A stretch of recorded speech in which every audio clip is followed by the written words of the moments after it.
而家好多學校已經放緊假啦，跟住又暑假啦，咁啊好多朋友咧就可能會藉住呢啲時間想去揾下錢嘅。揾錢有好多途徑嘅，包括係援交啦、賣毒品啦，咁呢啲咧千祈唔好掂，我話俾你聽。第一，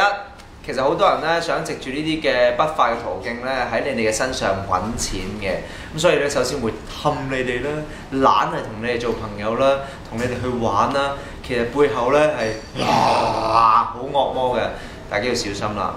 多啲留喺屋企，關心你屋企人，同你屋企人建立良好嘅關係，好似我咁樣，你就會越嚟越開心㗎啦。如果要揾錢嘅話咧，都要嘅，不過咧揾啲好嘅途徑啦，譬如試下入嚟娛樂圈啦，不過千祈唔好揾嗰啲咧你做模特兒嗰啲喎，知唔知啊？俾心機，好好發揮自己啦。如果唔係真係好需要錢嘅話咧，做多啲課外活動啦，打下波啊，識下朋友啊，去下圖書館啊，見下一啲良好嘅活動嘅話咧，咁我哋就唔會咁需要咧去做一啲不法嘅嘢啦。你話係咪啊？係咧。